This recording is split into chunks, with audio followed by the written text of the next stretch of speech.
City of Columbia has one of the lowest unemployment rates in the country. But for one population of citizens, the unemployment rate takes a staggering turn. The Black unemployment rate in Columbia, Missouri sits at 11.9%, creating one of the greatest challenges for the city.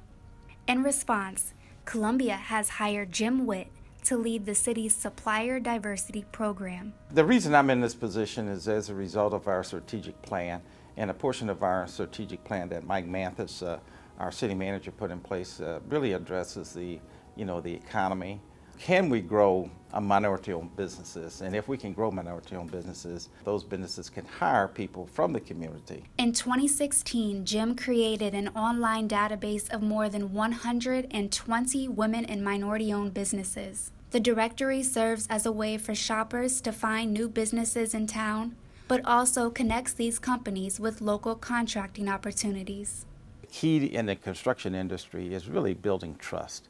And it takes a while to do that.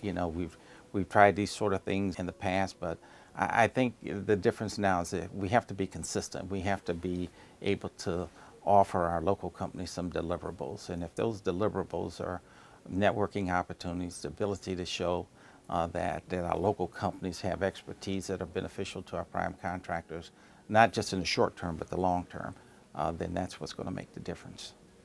Although Columbia is growing rapidly, new infrastructure and construction projects often rely on the same large companies. Looking to include more minority and women-owned businesses, the City of Columbia has partnered with Shelter Insurance to host the first Contractors Expo. My first impression was wow. When we started this, I think we were hoping that if we got to 12 exhibitors, we'd be happy for a first-year event. And we doubled that easily. Ultimately, what we wanted was to make sure that we had this expo filled with subcontractors and with primary contractors, and making sure that there was just a lot of energy, a lot of people connecting. The Building Inclusive Partnerships Expo brings together potential clients with local contractors to showcase their services and better understand one another's needs. I found multiple vendors that I've already got in mind for some upcoming projects that we have lined up here coming pretty quickly. So I think as far as the turnout for the vendors, and it looks like for the people looking for those vendors, is tremendous. I love that the city has this new emphasis where they're trying to engage smaller businesses, different kinds of businesses. We have been a WBE, a women-owned business, for many years. That has created opportunities predominantly for me at the state level, but we're looking for what it can provide in the Columbia community as well, and we're excited about the possibilities for the future.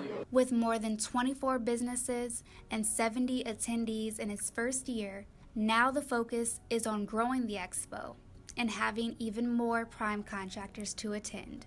Going forward for next year, we are very excited about what this could be, especially now that word's out, and we look forward to having all the people that were here go back and talk about it with a lot of their business connections. We're looking forward to it being even bigger next year and being even more impactful.